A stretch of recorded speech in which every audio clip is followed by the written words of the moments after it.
So is it just 2 gold stars and 2 your desired success? Just 2 of each? Yeah. What every Martin, week? Yeah. Yeah, Martin has his two public meetings, and he Yeah. holds a gold star meeting half an hour after that. Yeah. So that it, because the first one usually runs on a few minutes anyway, but it just gives him that gap. Like the people who want to do both meetings are there anyway. Yeah. And it just gives you time to nip to the toilet or get a coffee or whatever you got to do, and then you're into the second meeting. So that makes sense. So when I picked my meeting dates and times, I went so I didn't clash with Martin. Yes. So he's gone Wednesday, I've gone Tuesday, but I've allowed for the fact that once I've got the numbers up, then I would have a gold star meeting after that as well. Yeah. But in the meantime, until I've got the numbers up, there's no point. So otherwise I'd be sitting there on my own. So I might as well just say, if anyone joins me as a gold star, go to Martin's meeting until I get a group that, you know, is sort of worth having a meeting for. Yeah. Nice. So planning ahead, you know. So the Friday morning one I do at 7:30, and that goes 7:30, 8:30, and then my plan is that once I've got the gold stars, that would carry on from 9 till 10. So yeah, just thinking ahead to how it would flow, and also thinking in terms of time zones. So I've got one in the evening and one in the morning, because that way if you get anyone from England or America or Canada or wherever that happens to come onto your, because you don't know how it's going to pan out. You know, there might be somebody that you know who knows somebody in America, and then before you know it, you've got different time zones happening. So it gives them that alternate, you know, they can usually fit one or the other. One's in the middle of the night for them and one's in the daytime for them. So it just gives them that option. So when you're planning, it's a good way to go. There's other masterminds, isn't there? Like, can we join Lisa's one or other people? Yes, you can. And the only thing, actually, it's a good question that you've raised there.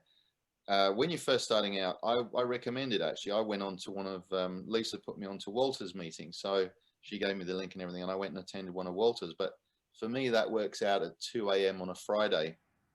So a Friday night. So that's quite a late one, because you know the meeting starts at 2. It's not going to finish till probably 3:30 or something. But it is very good. Then there's apparently this one clashes with Declan's. Apparently Declan in Ireland has one around about this time as well, or half an hour after or something like that.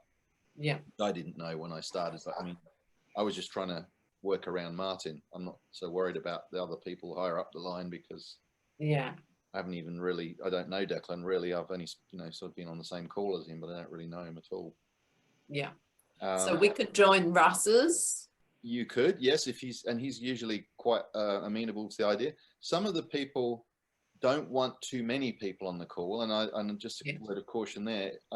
When I was on Walter's call, for example, there must have been a good 30 people, and the trouble with that is you don't see them all on your screen. So as the facilitator, somebody might be putting their hand up, and unless you flick to that second screen, you're not seeing it.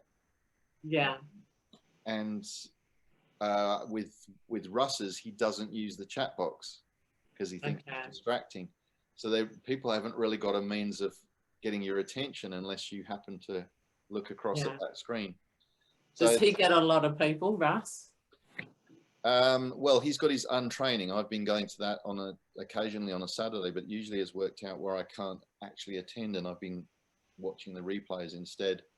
Where are the replays? Because I can't see them. I can't find them. If you're registered with him, he sends you an email out. So well, he's not sending me the email, and I've paid for it. So okay, well, it should be also on the actual Facebook page. There's the old one from September, but not the new ones aren't going on. Okay, well, just email them and they'll send it to you, or I'll remind me after and I'll send you the link, because I've got it as well.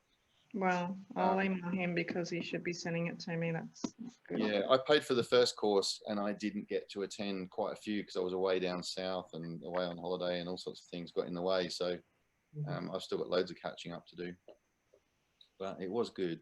Yeah, like what's it teach you?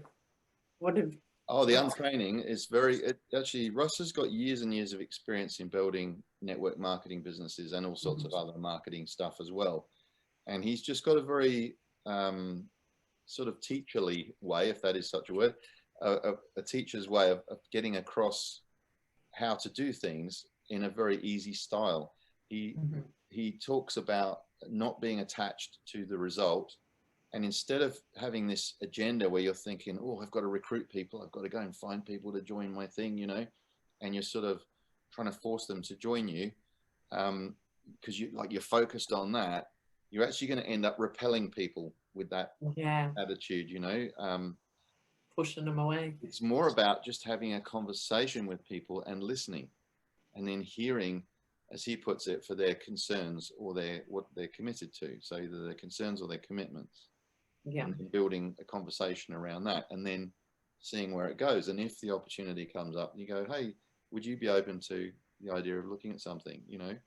So it's a very gentle, subtle approach of talking to people that's not sell, sell, sell. And, you know, with most of us have at some stage been involved in some kind of a multi-level marketing or something where you felt that you have to do that, and you sort of go and you burn all your friends, as he puts it. Oh, I've got this great thing, I've got to tell you about it. You'll be so interested because I'm so interested. You're bound to be interested in it, and they're not very often. And I get one. Yeah, so you know what that's like. Well, I think it might just be us tonight, ladies.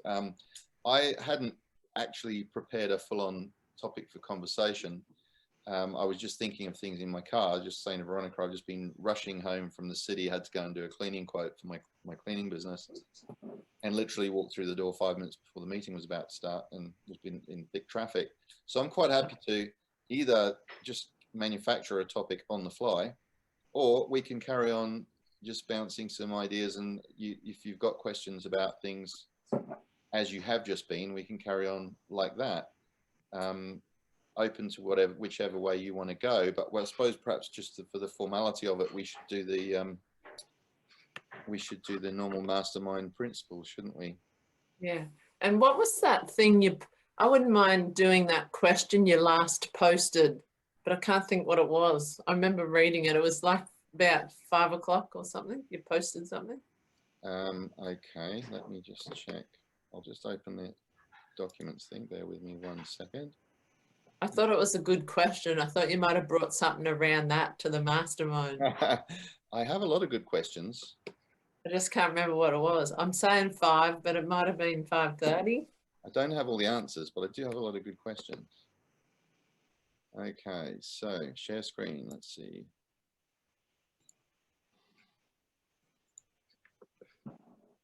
Can you all see that? Yes. Let's go back to the first one. That might help. All right. So V, you're on first. I guess you can go number 1, and Carly number 2, and I'll go number 3. Okay. The purpose of the mastermind is to learn leadership, build teams, and create multiple sources of income together. We are here to inspire and challenge each other to reach and exceed goals. Each member is committed to their own success, as well as the success of every member of the group. We are committed to meeting in person or virtually for 1 hour every week. We are present. There is no multitasking or distractions during meetings. We are collaborative. We listen without interrupting, lecturing, or judging. We celebrate each other's successes without jealousy. We are honest and participate by giving thoughtful feedback.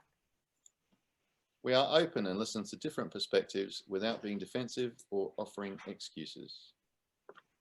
We trust fellow members enough to share fully.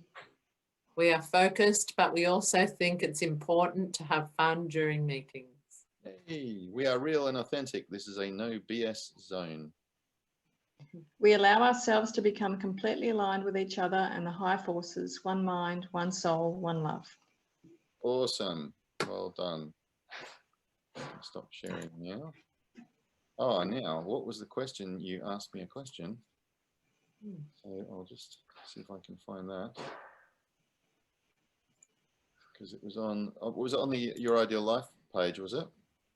I think so. You posted it.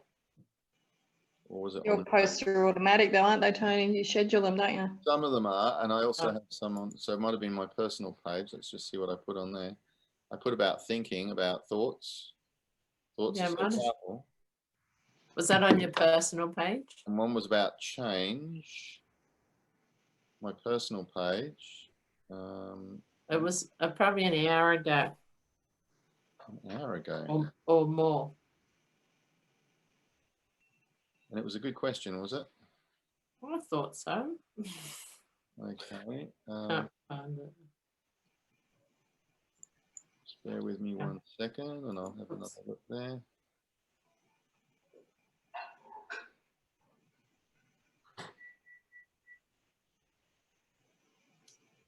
I posted about fun. You posted about why. About why? Why did you post about why? Oh, successful people know why they are doing and why they are doing what they're doing.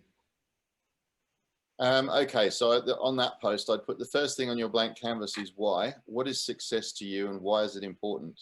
It doesn't even have to be about wealth or money or flashy cars. It's your personal and unique definition that matters. Start with that and your values, and the puzzle pieces will begin to take shape. Okay. So, well, we can make that the topic then. The topic can be why. So, yeah, finding your why. I mean, if you have a strong enough why, you don't have to really struggle to find motivation. It just, if your purpose is big enough, you're inspired just to get out of bed in the morning because you want to go and make it happen. If the why is something that's really meaningful to you and it's in alignment with your values and who you are, then it becomes a sort of a burning crusade. You know, it becomes a mission that you feel compelled to fulfill. You think back historically through some of the great examples, people like Gandhi, you know, wanting to have a unified India free of the British Empire and, you know, looking out for its own interests. You think of Nelson Mandela, who wanted peace and equality between and harmony between people of all different colors in South Africa, and was, you know, up against the apartheid system. Well, you know, Gandhi was up against the British Empire, which was a pretty tall order. So throughout history, people that have a cause, something that's really, that they feel is important, not just to them, but there's something that's much bigger than them. And of course, the other thing about that is that to some people, they would be seen as a rebel and a troublemaker and possibly even a terrorist, you know, to the status quo. Whereas to their supporters, their tribe, they're seen as freedom fighters or people with a burning mission to make something positive happen that they believe in. Yeah. Perhaps we don't necessarily have to come up with something of the same magnitude as the likes of Gandhi or Nelson Mandela, because perhaps the challenges that we face or the things that we're trying to achieve may not be as big. But I can think of one example closer to home. A lady that we met when we were on holiday, we were having breakfast in a hotel in Bali on the beachfront, in a beachfront hotel. And she was sitting at the dining room table next to us, and we picked up the Aussie accents, you know, and so we started a conversation with them. And this lady, I'll mention her name because she's a public figure, Holly Ann Martin, and if you've ever come across her. But she then went on to tell us over breakfast her whole, her why, her purpose, and what motivates her to get up in the morning. And she actually goes out into the Aboriginal communities, and she informed us of a problem that we were completely unaware of, that apparently there is a massive amount of sex crimes, abuse, particularly child abuse, that's being enacted out there because of things like the internet showing pornography. And so you've got these teenagers or 12-year-olds even that are getting access to pornography and then thinking that that's the way that life should be. So then they're carrying out, you know, these sex acts on young children because they've obviously got the power over them, you know, they're bigger and stronger. And so there's a lot of this sort of stuff going on. Then of course you've got the, you know, fathers, uncles, male figures perhaps interfering with the younger females in the community, you know, which could happen anywhere, but it's probably a little bit more prevalent in these sort of communities where they've not got the counterbalances perhaps in that. And then of course the reactions when it all comes out can be really extreme too. You know, if somebody is found to have done something wrong, and they can get speared and all sorts of things. So her whole mission is about education, about teaching them what's right and what's wrong. And if something is wrong, how to react to it. You know, what are the warning signs? How do you behave? How do you hear your daughter revealing something to you that might not be quite right without flying off the deep end, you know, and sort of overreacting and possibly committing an offense or something yourself, you know, perhaps murdering someone, or, you know, extreme examples. So her whole mission is to get out there and educate people. And she's had to deal with being a white woman as well, going out into a remote community where, you know, Aboriginal elders are kind of looking at her, who are you? You're this white chick. Why should we listen to you? And she's had to break down those barriers and get her message across. And she's done it magnificently. She wins over these whole tribes of you know, quite a sort of strong male society where they're like, why would we listen to this white woman? And she said there was times when she's done the first session and there's been like morning tea break, and they've gone outside and she's expected them fully not to come back into the room, and they all come back, and then she carries on. So she's won them over. And she was so committed to it that she had to even mortgage her house at one point to raise the funding for what she wanted to do. That's how committed she was to it. Very inspirational lady. So of course we've become friends since that random breakfast meeting, and so now we're in touch with what she's up to. Amazing. Yeah, so that, you know, we can all have our why. It doesn't have to necessarily be as you know, the sort of topic that might turn into a movie one day, or a you know, a best-selling novel or something. But you know, we can have our own why that can be important to us, and it can be about maybe making a difference in the community around us, or leaving a legacy of some kind, creating something that is bigger than us that we can contribute to, hopefully carries on after we're gone. Maybe not everyone's. What's your why, Tony? What's your why? Well, that's a good question. I want to raise a foundation. It's something I've been putting a lot more thought into since getting involved with Noble Goldman. I've always had a dream of wanting to run retreats and have, I suppose, you know, even before I got into the life coaching type stuff, because I was running a backpackers for 14 years, and I was used to working with groups of people and really actually being a life coach without realizing I was doing it. Very often I'd be sitting with, you know, with somebody late at night over a beer, and in that kind of environment, people just open up and pour their heart out to you, and they'll tell you all sorts of stories. And I found that the common denominator, a lot of people when they were traveling were trying to deal with something. They were either running away from something, or they were trying to figure out what comes next. Very often the younger ones were perhaps in their gap year. You know, they might have gone off to uni and studied something, and then they were thinking, oh, I've studied this, but it's not really what I want to do, but I don't know what to do next. Or there was parental pressure on what they should be doing and those sorts of issues. Or there'd be people with relationship breakups, and they were trying to figure out how to deal with that, or what, you know, how do they mend a broken heart, or what comes next. So I found that there was a common theme that a lot of people were dealing, in fact, just about everyone's dealing with something. And it's only when you had an environment, an opportunity where they felt safe and they felt comfortable in your company, and that you'd built a rapport with them, then they just open up and start telling you about it. And very often they just want to tell someone, they just want to pour it out, or they wanted to actually maybe get some different insights into it. And the funny thing was, because I hadn't done any coaching courses or anything at that stage, although I'd been 20 years of management training, I'd get people coming up to me and saying, oh, what you said to me the other night, that was amazing. I never thought about it like that. And I'm going, what did I say? I can't even remember what I said. You know, we'd all had a few drinks at that point, probably. But then when I came out of that, I went, okay, what do I do next? And the idea came up that, you know, the realization that that I had been doing it anyway. I'd been doing life coaching over a beer in the backyard. And also I'd set up lots of small businesses. So I'd learned lots of things along the way without even realizing I'd learned it till somebody started asking me questions one day. And I just thought, yeah, I've learned all this stuff. So my goal moving on from there was to sort of recreate the best of the bits that I've had so far. So having a retreat somewhere, preferably with a kind of, where there's the facility where people can stay over so they can escape. This is the thing about what worked in the backpackers, that people were away from their normal environment.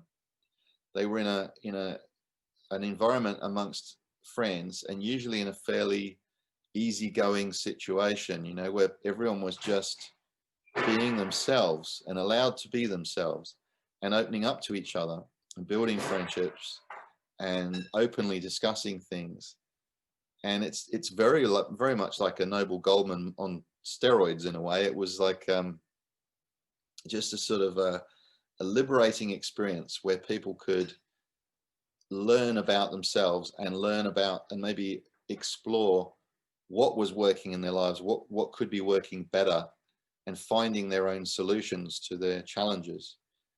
And I mean, I was also relating it to the business example where you could take stressed out executives. And I mean, Corey's doing some great work with that, with taking groups of guys out into the bush and particularly with fathers and sons connecting. He's doing some great work in that area.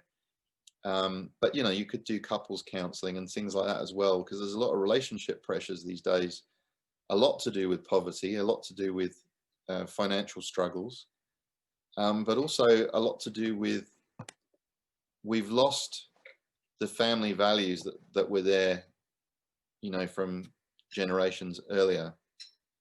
And now we've got a disposable society, and relationships are treated the same way. You know, people don't, it's easier to just ditch that person and go and find somebody else than it is to sort of work at, well, what was it about this person that you fell in love with, and how can you make it work?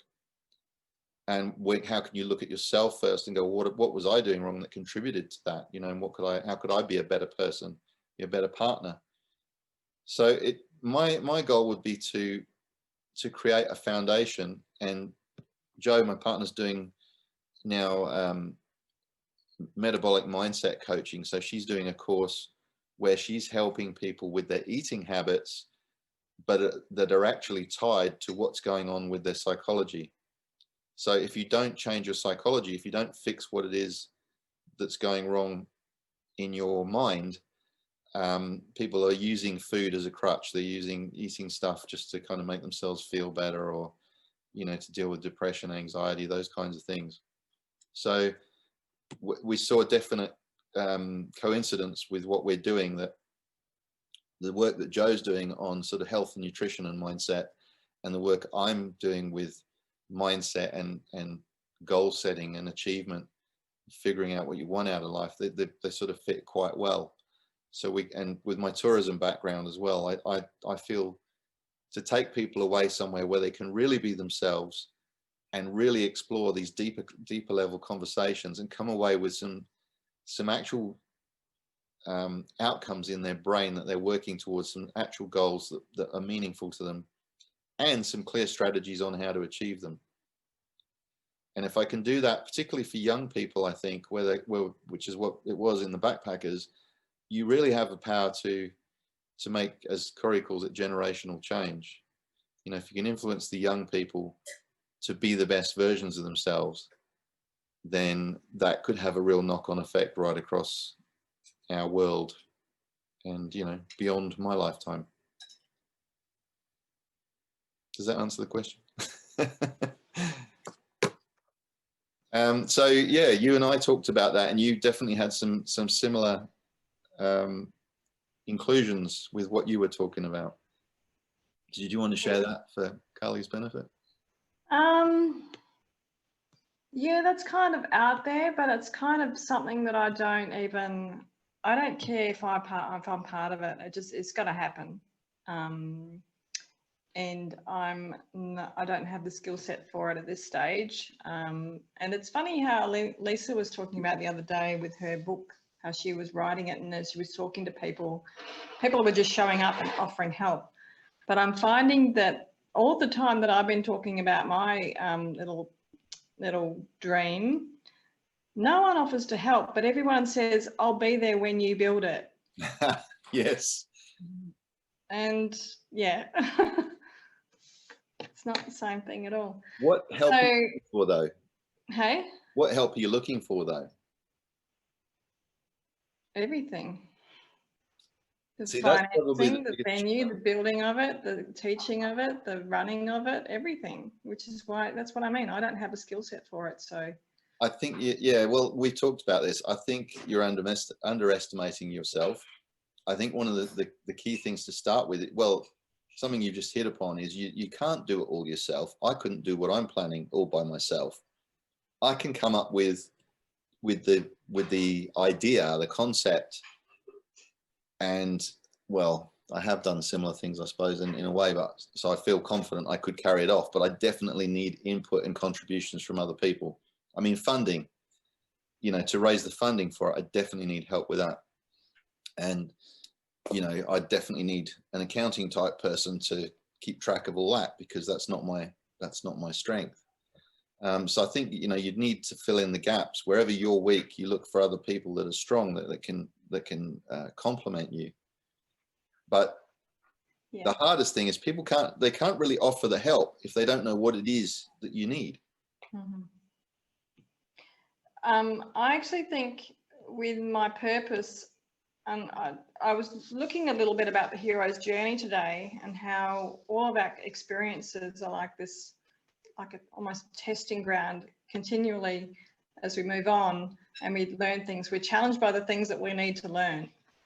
And even before I get to my dream, I'm still working on things that I know I need to have before I can get there. So my history is that I've come from a place of just living for survival. So there was never really any love. There was no joy. It was all survival. It was all about survival. And I got out of that as soon as I could, and I ran away to become successful financially so that I wasn't in survival mode.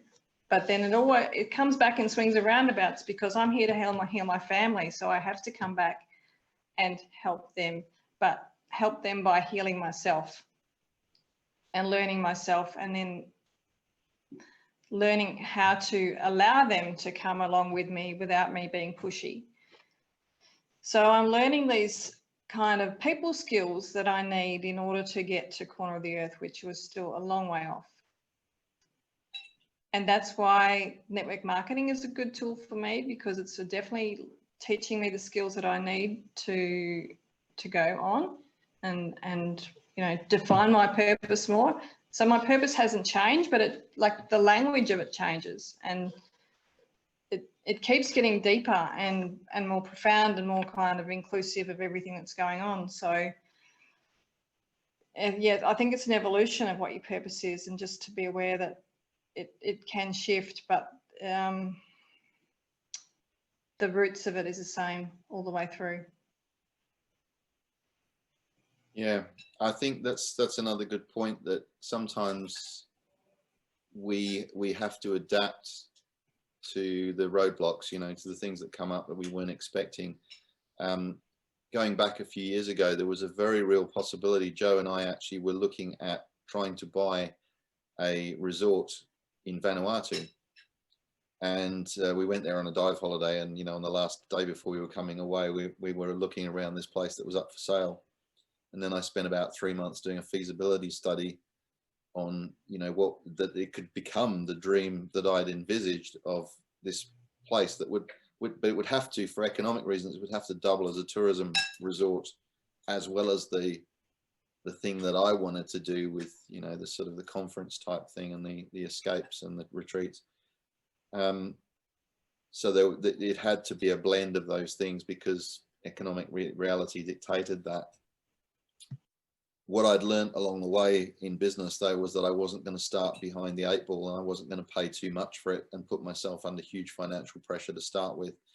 So ultimately it came down to a negotiation, and they weren't willing to drop the price, and they were way overpriced, because they had a figure in mind that they thought that it should be worth, which wasn't realistic, and be on the market for a year already with no offers. So that was a bit of a clue. And it carried on being on the market for at least another 1.5 years that I'm aware of. I stopped looking after that, really. But there are places out there that suit what you're looking for. But what happened with us as well was that then Joe's son, his condition started to deteriorate.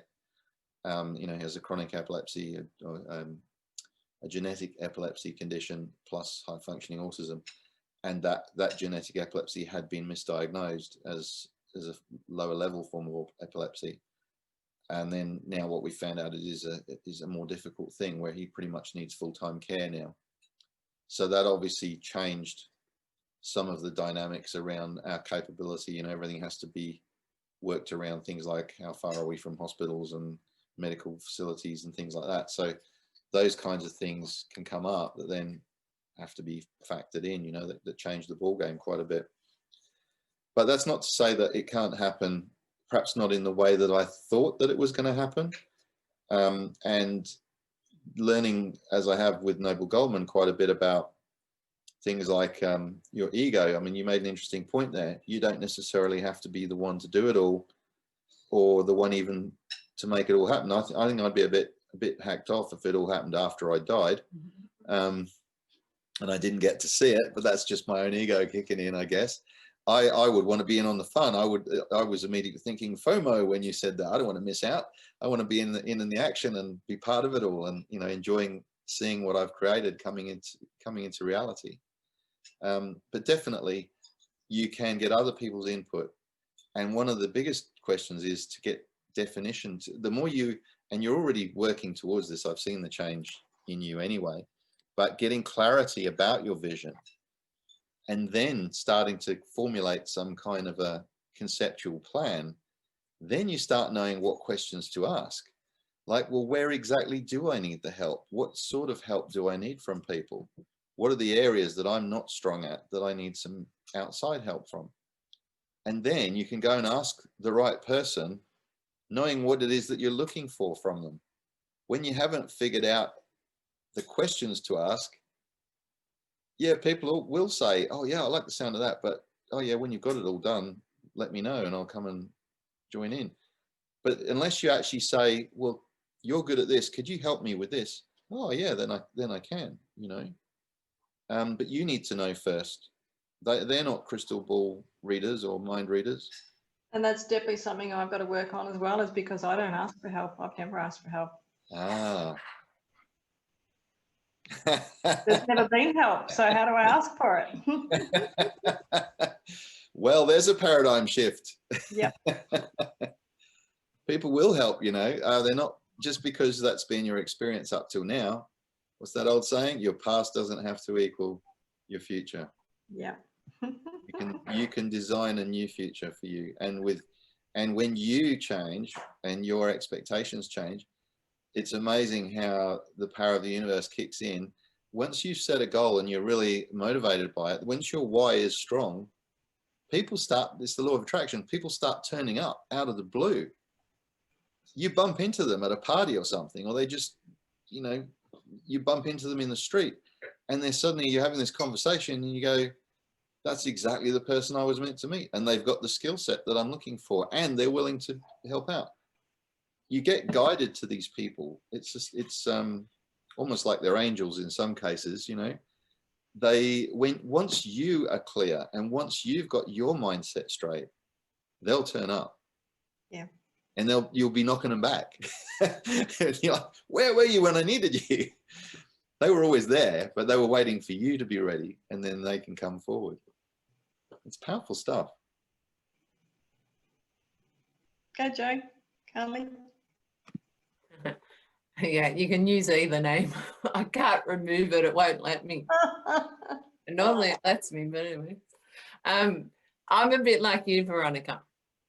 I've never really had a why, because I grew up always in team things, and I wasn't the leader of the team. I was the follower and just gave 150% to the team, but never had my own team. So I don't know what it looks like to put it into a structure of my brand, of me, what I'm bringing. So what do you feel like your purpose is now, Carly, at the moment? Well, I'm connected spiritually, and I know not everyone's into God, but I'm connected to heaven, bringing heaven to earth.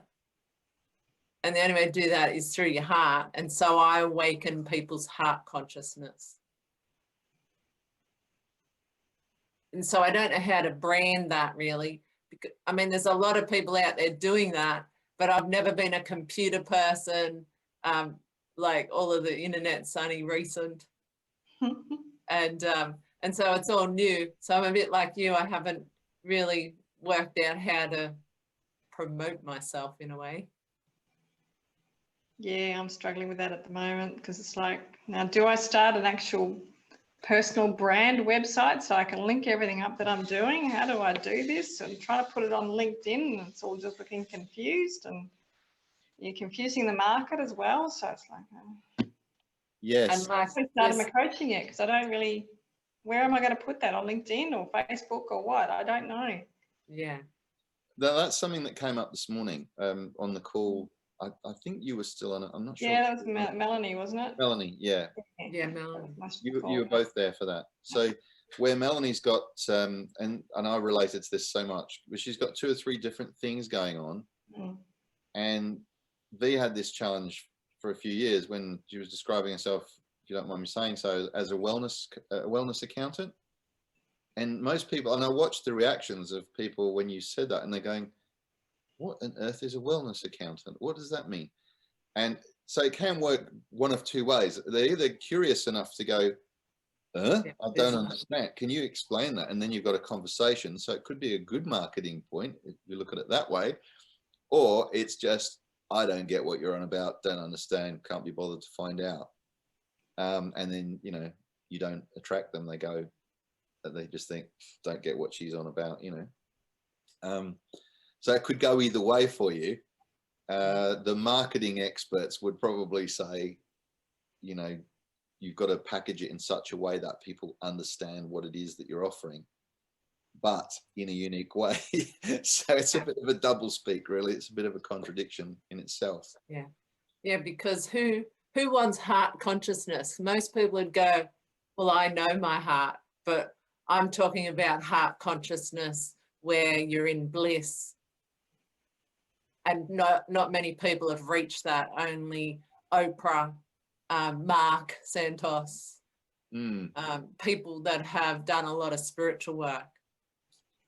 Yeah, and just for V's benefit, Joe did a session with you and thought it was amazing, absolutely amazing, and thinks that I should do a session with you too, which I'd be quite keen if you're interested. But how do you explain it? And I'm hoping that maybe if I do one with you, I'll have a better understanding, and perhaps I could give you some insights or some ideas. Yeah, that would be awesome. Perspective of how you could market what you're doing. Because when you say those words, heart-centered consciousness, yeah, it's up there. Most people would go, what is she talking about? Exactly. And then and I'm being completely I get it. You know what I'm going to say. I'm fine. You can say what you like. What is she on? What is that nonsense about? Like most people who have not done any of this kind of work that we're kind of now starting to take for granted because of the books we're reading, because of the conversations we're having with the kind of people we're mixing with through these masterminds, we're opening ourselves up, we're learning, we're awakening.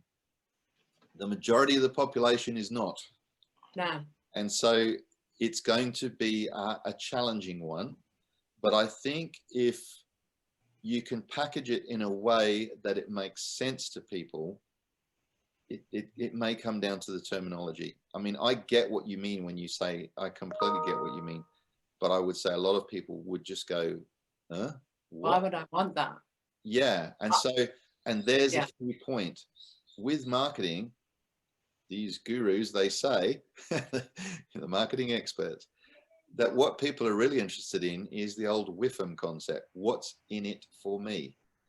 That's how they're filtering it. They're trying to make a decision amongst all the noise, all the marketing that's out there. What are you offering? Is it something I want? Or yeah, maybe. Or no, I don't understand what you're offering. Or, oh yeah, it is, but not now. And so a lot of it is, even when you get people who might want what you are offering, the timing is not right. or they want to shop around the price. It might be price is an issue.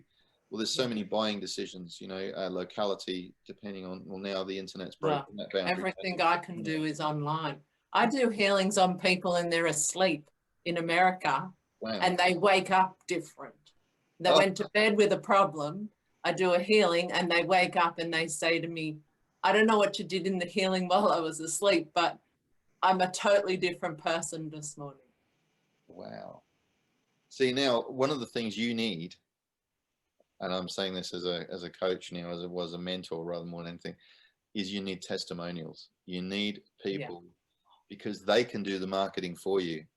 When they explain what they got from it and how it's impacted on them, that's going to say more than you ever can. Yeah, I have asked some of them for testimonials, but they just very minimal because they don't want to go into what they healed. Hi, Joe. Hello, beautiful. Maybe you could do a testimonial. I'm going to, and I've got a couple of clients lined up for you, so I need to know how much you are going to as an exchange of energy, because I've got some people that need you. Okay, I can do that. That would be awesome. They need you very much. All right, well, send me a message. I was discussing prices, but I always feel funny charging. No. Like if they're people that don't have a lot of money, I'm happy for a donation. But if they're people that can afford it, well, I'm happy to charge. Just for instance, I've taken on 9 women pro bono, and I'll be working with them for the next 8 weeks. Okay. But I said to Joe, one of the things you do when you do that kind of work, you also negotiate some conditions around it. Yeah. So one of the conditions is you agree that you will give me a testimonial as part of that. So you've also got to get across to them and this is what, I know this is an area you've got to work on, but what is the normal value of your services that you're offering? Yeah. So that they can see what they're getting they're getting it for free, but it's worth X. Yeah. I could charge $250 for my sessions. I could charge more than that, but because some of my sessions are miracles and others, it depends on where the person's at. Like other people might need 3 sessions, someone else just needs 1, and it can change their life. Yeah, and I have that same challenge with coaching, and I know that's something that V's going to be encountering as well with some of the work that you've been doing recently. This is one of the biggest challenges that we have in ourselves anyway, is how do we put a value on our own services that we're offering when it is a service-based thing that we're selling. And one of the things, God, the dog's making a racket in the background there. He's licking a plate and pushing it all around the kitchen on the slate floor. I don't know if you can hear that. Sorry about that if you can. It's so fun. It's very distracting for me, even if you can't hear it. Yeah. So one of the things that kicks in for us with this is our own issue around our own value. Yes. And you know, am I worthy? Is it right for me to charge this? What will people think? Am I being greedy here? You know, all those sorts of things that can come up. And that's if you've got issues around money, which I realized that I obviously have embedded. And something else is that, like maybe I sense a little bit from you, is that you want to please people, you want to help people, you want to do the right thing. And that's why you end up going into these professions. But that doesn't mean you should be valuing yourself less. Yes, definitely. Because you are a person who wants to help people. I definitely did all my healings for the last 9 years for practically free or donation and no price until this year. I put a price on it. And when I was talking to Mark about it, I happened to mention a healing I did, and he said to me, did you charge that person $1,000 or $2,000 for that healing? And I went, no, I charged him like about that. I put it out on the internet and I was doing a special, and the person is like mega wealthy, like their house is worth 70 million, and they found me and took my offer. And then he said, because he already knows what I'm connected to, because we've had a discussion, him and me, and we're connected to the same source. And he said, did you charge $1,000 for that healing, or 2,000? And I said, no. I thought I wouldn't even have thought of that a large amount, because not everyone has that sort of money.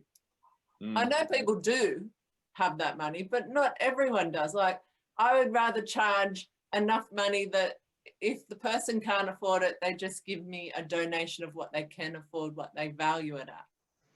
And so, okay, I'll go back to when I was doing my coaching training with a couple of American guys that V knows, Jeff and Kane, and they started with the basic premise for all of us, a room full of coaches, and there was coaches from all different styles, you know, to do with mindset, health, spirituality, kinesiology, you name it. There was all kinds of fitness trainers, all sorts. And they said, as a broad base starting point, let's just say that all of you should at least be charging $1,000 a month for your coaching service, which might involve maybe say 2 sessions a month, right, of maybe 60 to 90 minutes as a ballpark kind of starting point, right? And what they proceeded to do as we went on through the weeks of coaching training and studying NLP and so on was to boost our own perception of our own value. And there was one great example, was a fitness trainer there who looked like Arnold Schwarzenegger. Schwarzenegger was his hero that he modeled himself on. Stefan, his name was. And he was a big guy. I mean, he was a bodybuilder, you know, as well as a fitness trainer. So he was a colossus of a man. And he started getting into executive fitness training. So he was actually doing the fitness work with CEOs. And he found that there is a bit of an ego thing there between, you know, the one CEO is like, well, my guy's better than your guy and this kind of thing, and my gym's better than your gym. And so his price, as the course went on, started to creep up from $1,000 a month to $1,500 a month to $2,000 a month. And by the end of the course, he was charging $3,500 a month and getting it and feeling okay that he was worth that. And at the beginning of the course, he would have freaked out if you'd said that to him. So it was, but it took time. It didn't just happen overnight. But as he started to believe that he could charge that, and that the results that he was getting for these people were impacting them on such a way that it was worth it and they could afford it, why would you not charge that? Yeah. And so he, you know, quite a few of us, I mean, I was sort of started $1,000 a month, and then I had a client, one of my early clients, who was quite happy to pay me $2,000 a month. And I was working on the fact of why he was a workaholic and having sessions with him about how to get some balance back into his life. Now, I was sort of, I suppose even I was struggling a bit with that, was kind of thinking, is this worth that? And then I thought, you know what?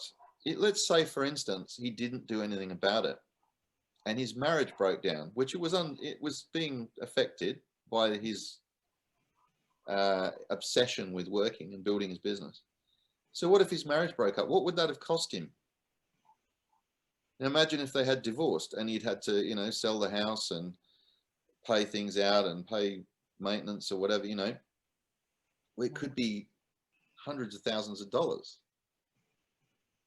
Yeah. And yet, by doing the work, his marriage was stronger because he put balance back into his life. He realized what he was doing and when he was doing it, and started to come up with some strategies as to how he could still build his business, still be effective, yet, you know, flick the switch and go, now I'm having some time off and I'm going to put some time into my relationship and so on. So you don't know sometimes when you're sort of struggling to come up with the value for yourself, you have to go, well, what would be the alternative? If you left this person and you didn't help them, what would be the damage, the destruction cost? You know, if you don't help them save their business and their business goes down the gurgler, Yeah.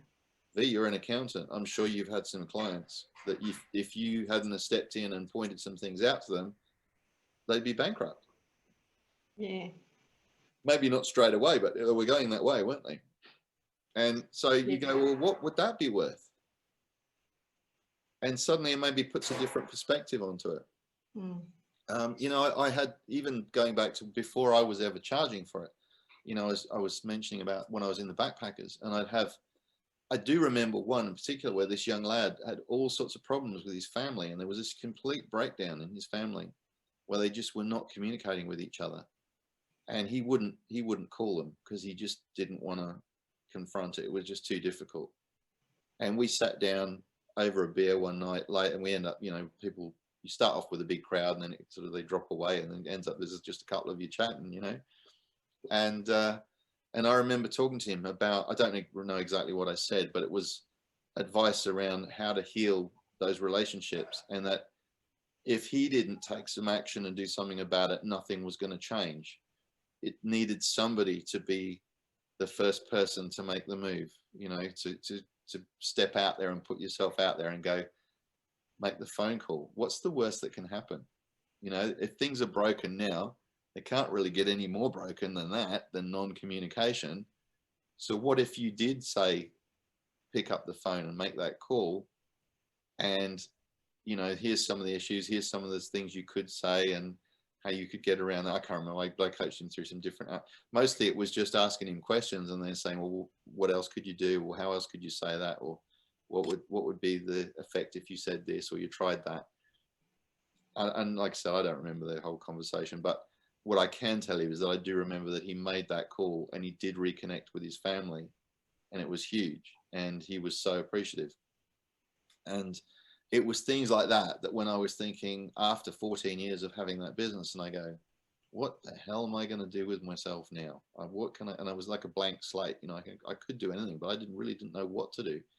And then I thought maybe a counselor, because that was something I'd sort of seen some advertising about. Thought that sounds interesting. But I don't know, somewhere along the way, coaching came up as an option, and I just thought that sounds really, really cool. And then because I've always been into personal development, and I've always known that it starts with why. It starts with your mindset. It starts with you figuring out what's important to you. What is it that you really want? And some of that is obviously built around what are your values, because your values dictate where your focus is. And once you put your focus in a certain direction, you put your attention there, the energy flows there, and then you start to get the results. You start to create the things that you want. And I've done it so many times with so many examples through my life. I mean, I wouldn't even be in Australia if I hadn't have made that realization as about a 12-year-old that I wanted to come back to Australia when I was an adult. And, you know, I then later on engineered it so that I brought my first wife on honeymoon to Australia with the intention that she would fall in love with it too, and we would end up emigrating here. And she wanted to go to Canada, and I was like, no, we've got to go to Australia. And of course, she came out here, the sky's blue, she saw the show houses, you know, and the lifestyle and the, you know, outdoors and barbecue. And because we were thinking of having a family at that stage, and you think, what a great place to bring up kids. And then I had to get in here. I had to figure out how to do it. And I made a job situation occur where I virtually strong-armed, twisted the arm of the personnel manager for Target and got them to offer me a job and put it in writing. So when you have that big why, that reason why, I knew I wanted to live in Australia. That was my lifestyle dream, and had been since I was 12. It was going to happen. It's just how I'm going to make this happen, and it will happen. So your why, I know all the books that you read, all the positive motivational books and so on, keep coming back to this. Simon Sinek, if you haven't read it. Have you read Simon Sinek's book, Start With Why? Highly recommend that. I've read bits of it on my book. And there's also a video that I keep wanting to show you guys. I will show you on the next business mastermind. But there's a video by Simon Sinek. I'll put the link through to you both. And it's about him. It went viral. Simon Sinek giving this talk about how businesses, if they were to market to their why, then people connect. They don't buy what you're selling. They buy what you think about what you do. They buy your beliefs. So they want to believe the same as what you believe. And he gives you all these different examples in the video. You know, there's an old thing in sales that people don't buy the product, they buy the salesman or the saleswoman. If you are compelling, convincing, and enthusiastic enough about what it is that you're doing, people want that. They want to come along for the ride. And if the product kind of makes sense to them, then they'll buy that anyway. But it's really, they're buying your energy, your enthusiasm, and your vision for what you're trying to achieve. And if it coincides with their vision and their values, then they're in. And you think about why you got involved with Noble Goldman in the first place. I got involved in Noble Goldman because of Martin, because I only met him. I only met him the week before he did that weekend retreat thing in Perth, and I did the Zoom in.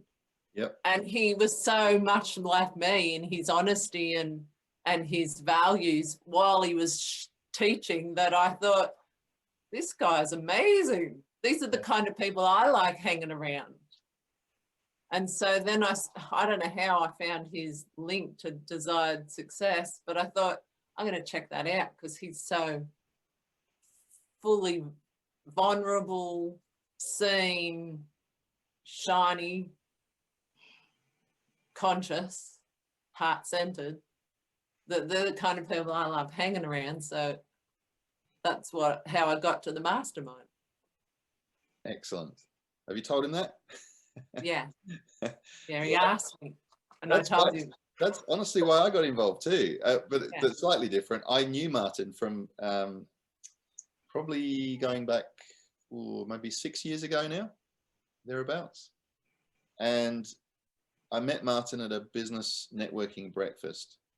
And Martin was as passionate then about fitness training as he is now about Noble Goldman. And so his whole thing was about health and fitness. And at the time, which has been a story of my life for the last few years, I was overweight and thinking I need to do something about this. And so I took up Martin's offer to go and attend some of his outdoor training sessions. And we did a deal where, because he was going through some stuff at the time and he needed some life coaching and also perhaps some business guidance. And so we did a contra deal. So he was coming and coaching Joe and myself and getting us working out in the gym and working out down on the playing fields down on the Swan River there. And then I was doing work with Martin, who was going through a hell of a time at the time. It was when he'd just come out of the mining industry. He'll tell you his story. He'd been bullied. He'd had a nervous breakdown, and he was on an insurance claim, and he was having all sorts of dramas with the insurance company about what he could do and what he couldn't do and all this sort of stuff.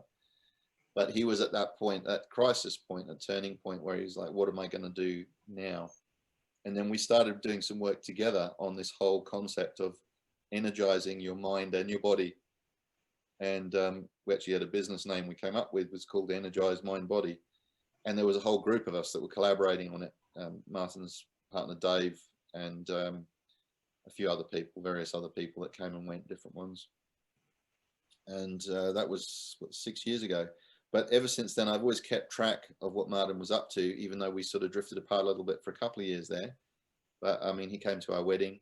I've stayed friends with Martin the whole way through. And then I went along to one of their evening sessions that he and Dave were running, and just to see what is he up to now?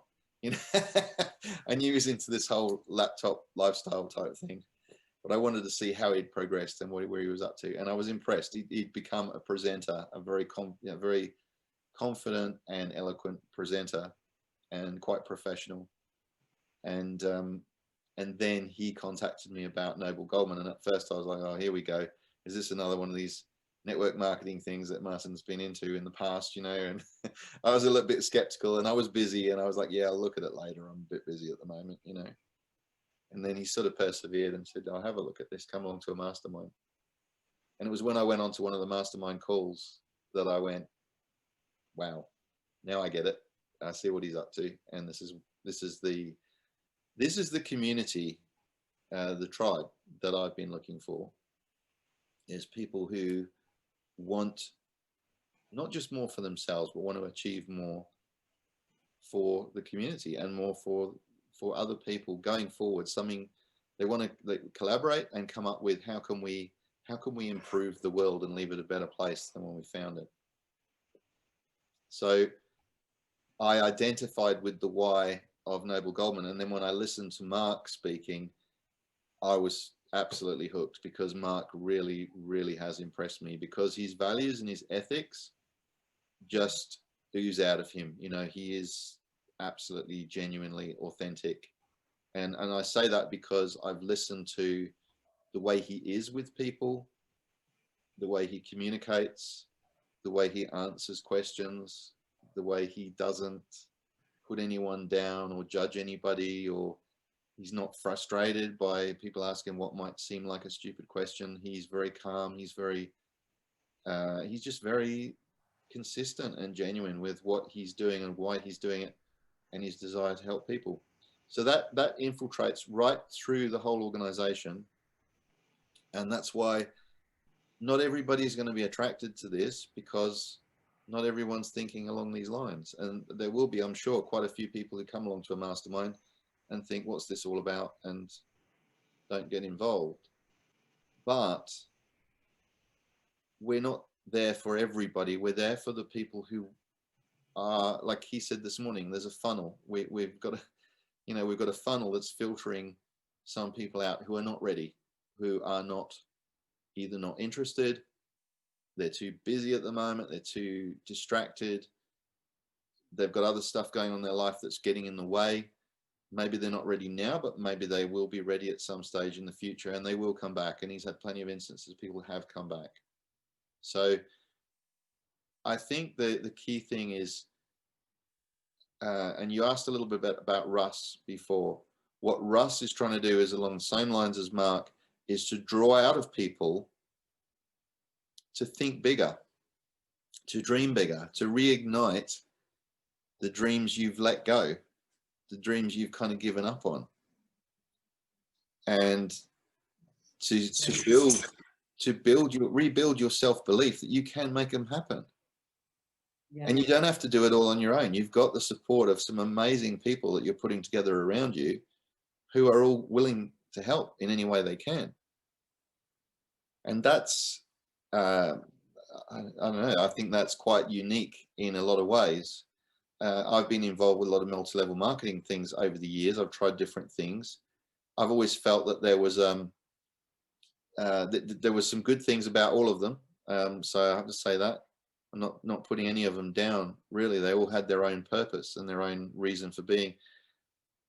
And there was elements of them, and a lot of it was based on trying to help people, but a lot of it was done in such a way that it was trying to kind of force things onto people, because that's the way it was taught.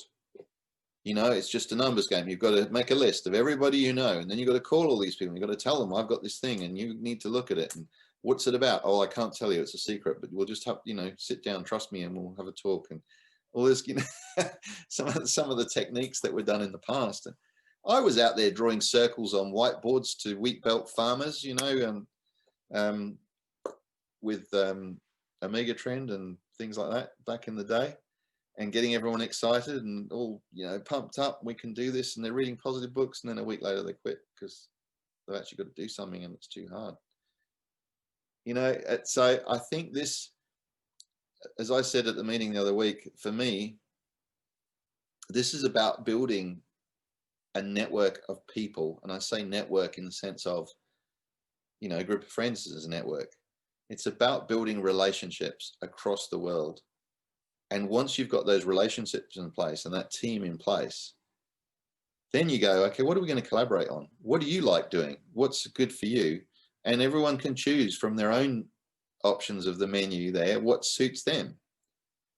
It's a bit like going out to a restaurant where you've got a huge menu range there, and you can all get together and have a great dinner, but you can all have separate dishes, different things that interest each person. So, but where there is opportunity to work together and collaborate on things, that scope is there. And unlike some of the other multi-level type things that I've seen, there's no bickering and politicking. There's no, oh, I can't talk to Carly because she's technically cross-lined to me, so that's not right, There's none of that nonsense. It's like, who else do you know? And if there's somebody, if I was to call Mark and say, who do you know who's an expert in this? And you go, oh, so-and-so in Nigeria or wherever it is, call them, and you would connect. and then you'd work together on whatever it is. So you have the ultimate pool of resources available to you here. And you can do anything you want. The only thing stopping you is, what do you want?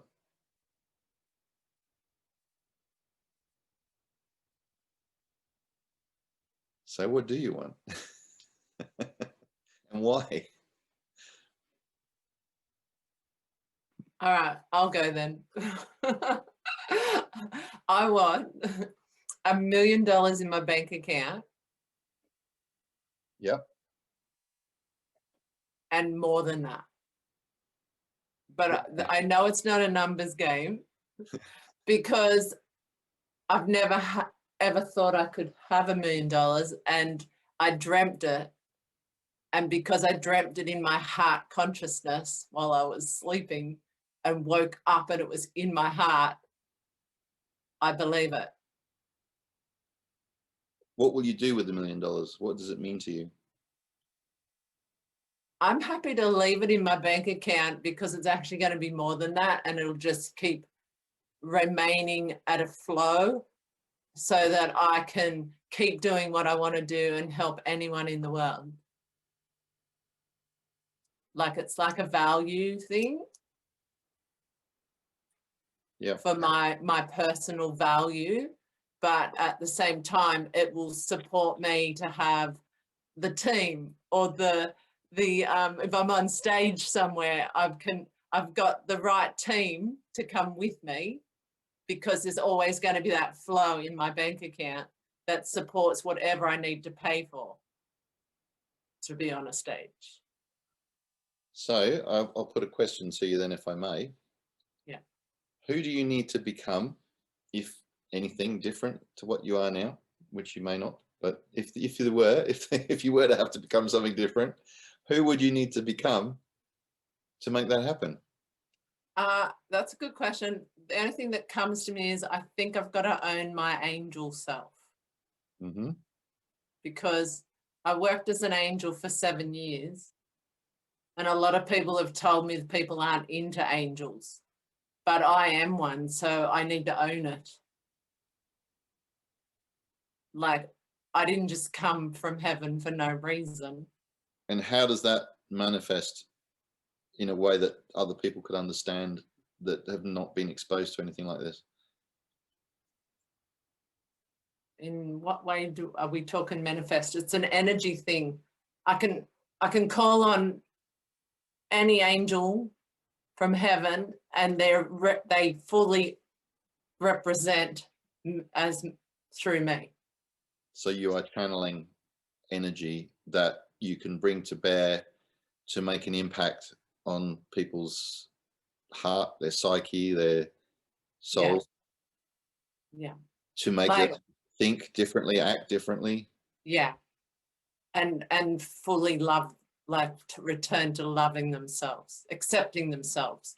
So whatever, because every human's got a core wound, but what I do is I get them to tap into their core wound and accept themselves, and then the rest of their life they're free, because they finally accept who they are and the core wound.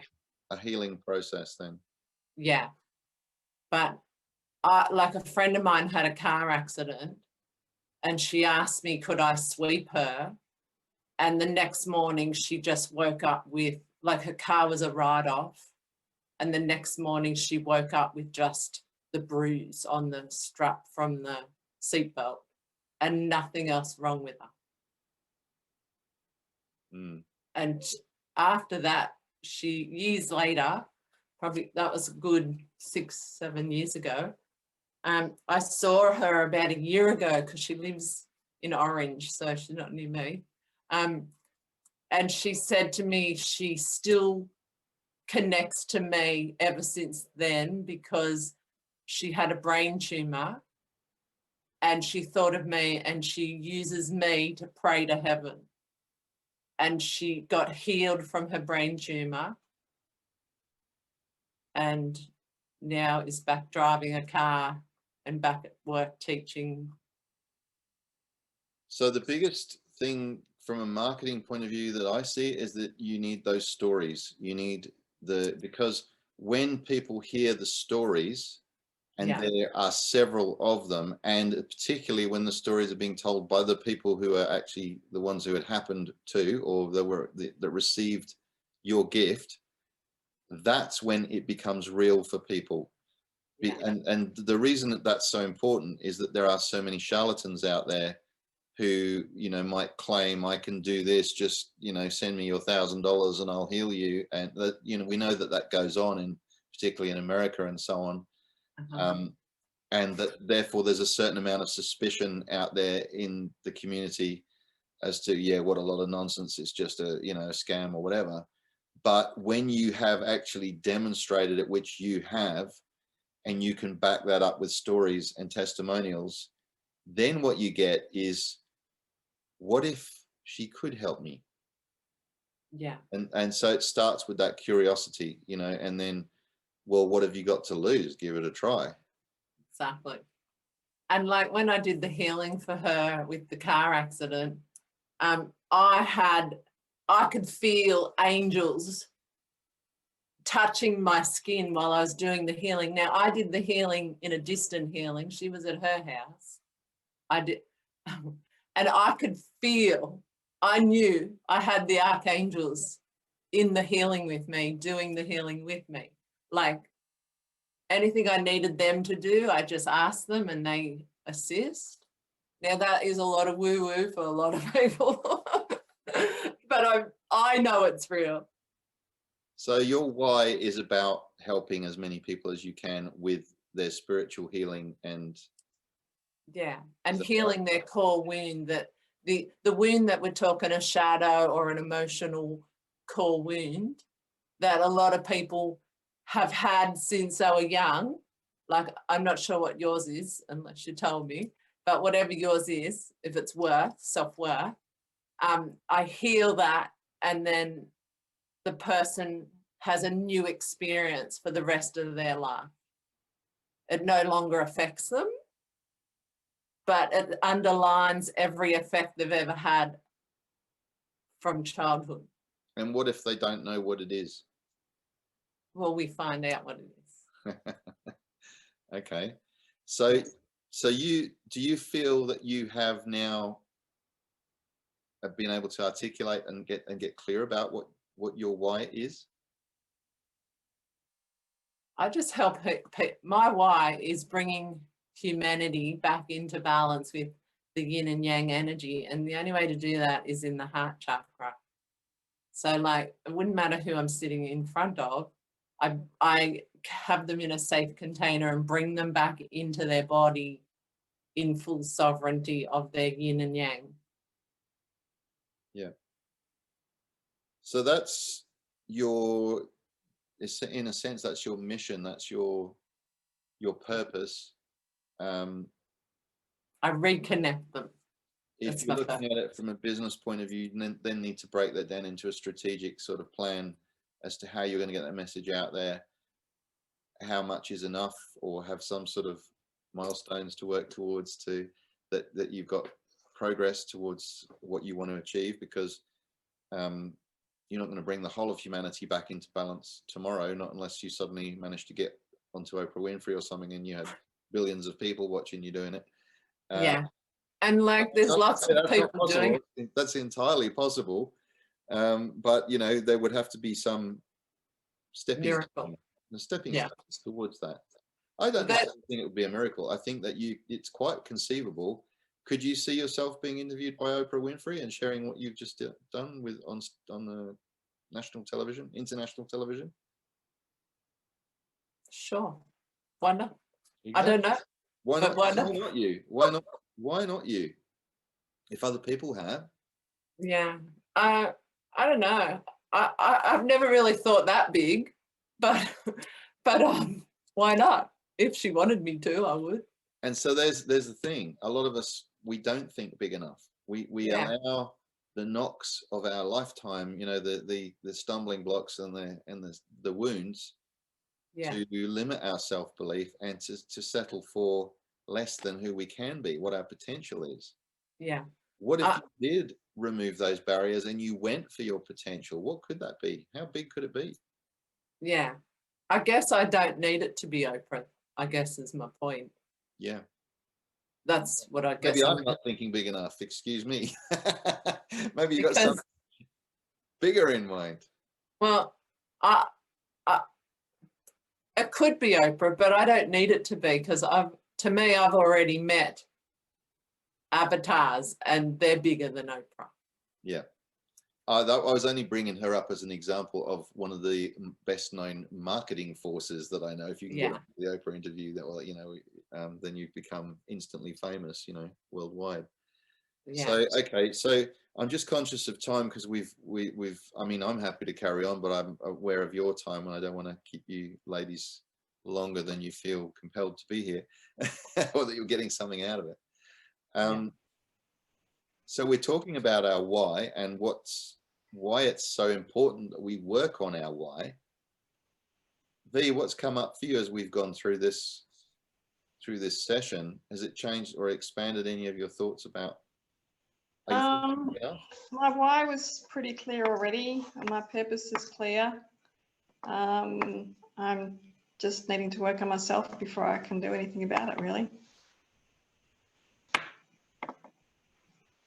And that's going back to what you were talking about at the beginning of changing this, overcoming this sort of survival mode that's embedded. Yeah. Carly, I'm listening to you, and it's like there's similarities. The language is different, and some of the metaphors are different, but a lot of what you're doing, I feel like my mentor Gary Rodriguez is doing that as well. So you're not doing this alone, and I'm sure that too. So yeah, I'd really love to see you guys hook up. Okay. Yeah, because I know like Oprah, like all of those people, like Oprah, Mark Santos is doing it, even if he's not speaking it outwards, he's already connected. Yeah, there's a lot of people are not using the language because it does come across a little bit like jargon sometimes, and that's why I think a lot of people just don't even go there with language, but people feel it and they want to be in their presence. Yes. Yeah. Yeah. It brings it back to love, because really it's all about love. Yeah. So what was the person's name? Gary de Rodriguez. Gary de Rodriguez. Will I look him up on Facebook?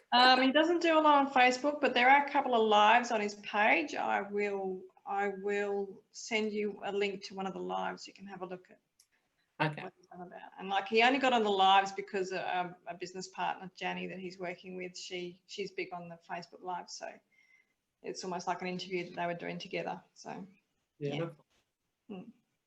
So is there anything that we could do to help with what you're doing? Me? I'll have a think about it, but I think I just need to work on those things that I need to work on. And it's good, actually, I've got a bit more clarity around what I need to work on. So, and with the coaching that I've done with Gary, I can probably help myself out a little bit, and maybe I can ask for help with my other fellow practitioners. Which I was thinking about this morning. I need to put out and say, you know, can we have a joint session kind of thing? And that's, you know, sometimes we need to work on our ability to ask for help, because especially if you've been used to having to figure it all out yourself, or the people that you've had around you have not been very forthcoming, or very, you know, they've got their own agendas, or they actually don't want you to succeed, the tall poppy syndrome, you know. To be in an environment where people actually want the best for you is quite novel in lots of ways, and unfamiliar territory, and it takes a bit of getting your head around sometimes. Yep. Kelly, is there anything we can do for you to help you? No, I think I just need to get more stillness, silence, and get clarity on some more things. Like I think in my situation, I haven't had enough structure, like enough structure steps to make actions, because I haven't found the people either that could support me to create a business brand. And so to put it in the right words, like you're saying, yeah, so that I don't scare people off, Yeah. or they think, I don't, like, you know, like if they think I'm, one of the days Martin said I'm up here when I interviewed him, in the middle of my interview, when I was interviewing him, he said I was up here and he was here. Mm-hmm. And I thought that was quite interesting. But I'm thinking, if people think I am up here because of how I'm talking in this woo-woo, and I like up here but crazy at the same time, like I'm not reachable, if that makes sense. Yeah. yeah.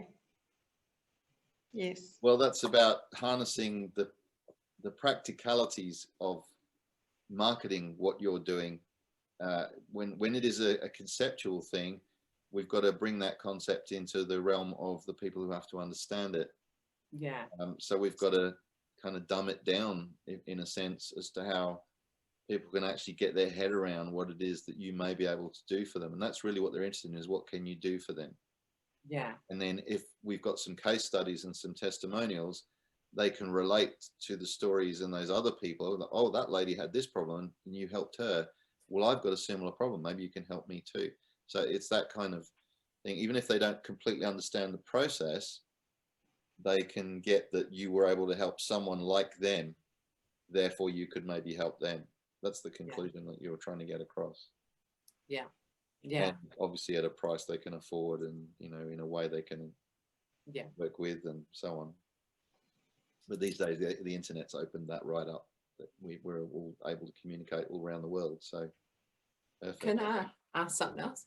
Sure. Like if I was running a mastermind like this with NG, what am I able to do a mastermind that's more my style of woo-woo, or have I still got to do it more Martin style? Do it your way. Okay.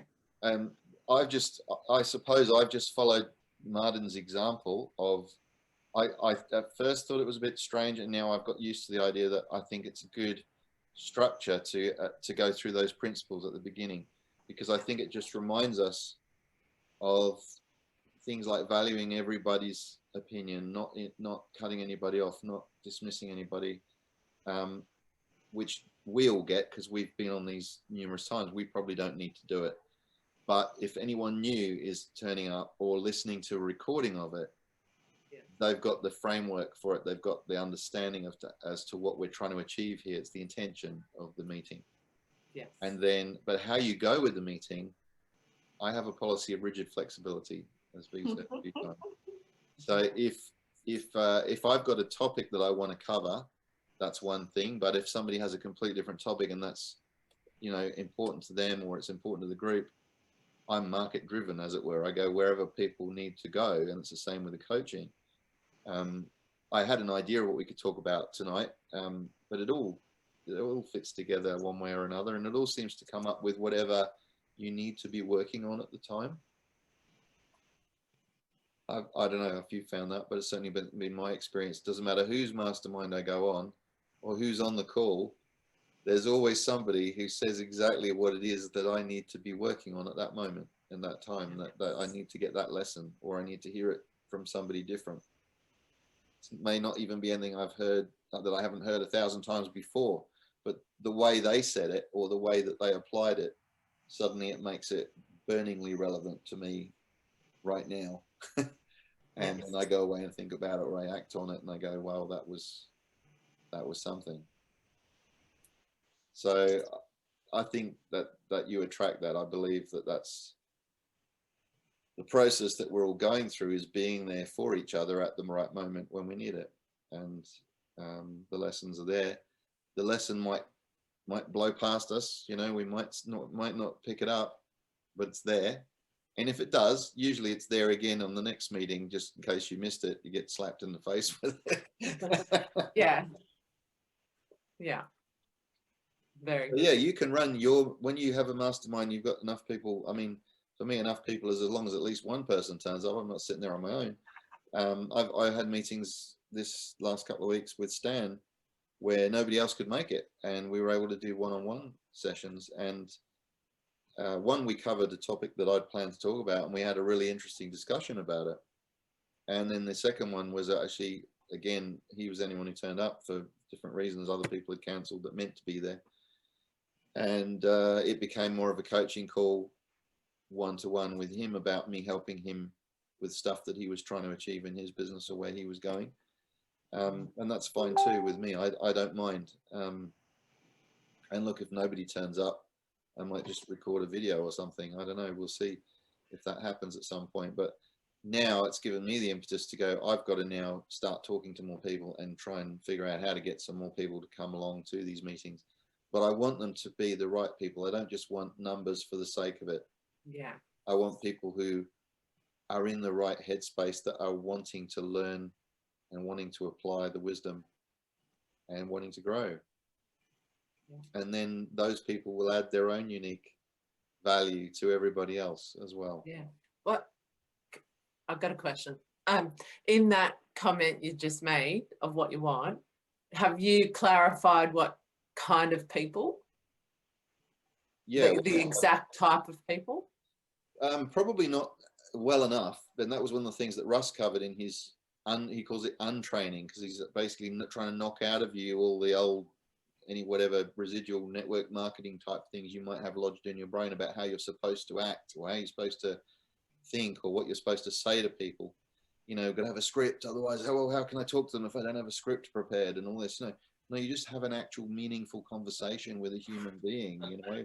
And then if you've got like that was a good point you clarified, was if you've got an agenda, like I want to recruit this person, I think they would be a good fit for it. Say it up front. Don't beat about the bush and kind of try and, you know, cryptically get around to it. Just say, hi, I've got an idea I'd like to show you. Are you open to that? If they say no, we go, oh, that's fine. Well, that's cool. I won't bring it up again. That's no problem. Yeah. So do you have clarity around the exact people? So the exact people, not as in, I haven't drawn a picture of them or actually given a description, other than that I'm looking for people who are in this, who are open and open, if not awakened yet, are open to awakening. Yeah. And to definitely a commitment or an interest in personal development, who are not, who have similar values to me. So they're looking for, they're probably in an occupation or a business where they are already helping people, where they've got the mindset of probably over delivering what they promise, you know, that they go out of their way to make sure they help people. Because they're kind-hearted.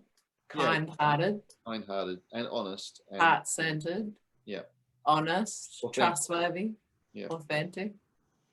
Yeah, I don't want any con people. And the thing is, it's not a get-rich-quick scheme, so you won't attract the con people. Even if they came along, they'll disappear again just as quickly as they turned up, because they'll go, well, I can't see how I can make money out of these people, and off they go, you know. And what else? What else do you want in the people? I think also, this kind of is almost a default. I think everyone has something they need to work on. I think everyone has a wound or something they need to heal in themselves. No matter how strong a character they are, everyone's dealing with something. That's something I learned in the backpackers, really. And very often the people who give the image of having it all together are quite often falling apart inside, and they just don't show it. If we don't have something to work on, that means our journey's done and we can move on. Yeah. So there's always something to work on. Yeah, there is. I really think there is. And I think that we're creating a community where that support is there for you. I mean, I've seen people breaking down, sobbing in some of the, like there was one girl in one of the masterminds that Mark was running, and she was a girl you'd think would have it all together. It certainly gave that impression, and then it just wasn't working for her, and she's like fell apart and in front of everyone. And I'm thinking, whoa, she made herself really vulnerable.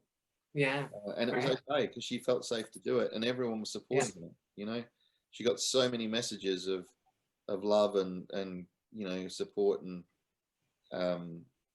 not just complimentary, but actually genuinely people could see the value in her that she temporarily wasn't seeing in herself, and she was able to pick herself back up again and restore it. But that was a person that you might think, well, she's a strong woman, and it was very unlike her for that to happen. But everyone has their breaking points, and you know, Mark handled it so well. He was exceptional. Oh, he's amazing. Yeah. Exceptional. So what age group are you looking for? In my case, I probably start with people in that kind of midlife thing, because that's my realm. But you know, from my experience of the backpackers and so on, I'm young at heart, so I'm used to working with young people anyway. And I think that those are the people who obviously have much more long-term potential, because in theory they should live longer. So you've got more time to work with them and make a bigger impact going forwards. You know, the ripple can go further. Yeah. But that's not to say that you know, some of the people who are my age, Yeah, can't do a ripple. Suddenly fulfill their potential. I mean, you look at Russ and what he's now doing. I spent 2.5 hours yesterday afternoon listening to the recorded seminar with Russ, Walter and Leslie, and it was facilitated by Declan, and it was brilliant. I'd highly recommend if you've got that recording. If not, I can certainly share it with you.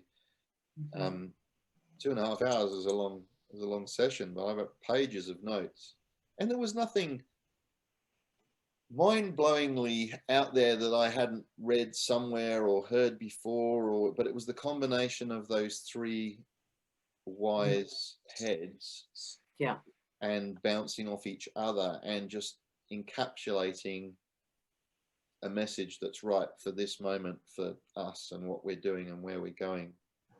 yeah. So you know, very often people are just reminding you of something you already knew, but maybe it's just bringing it back to the front of your mind again.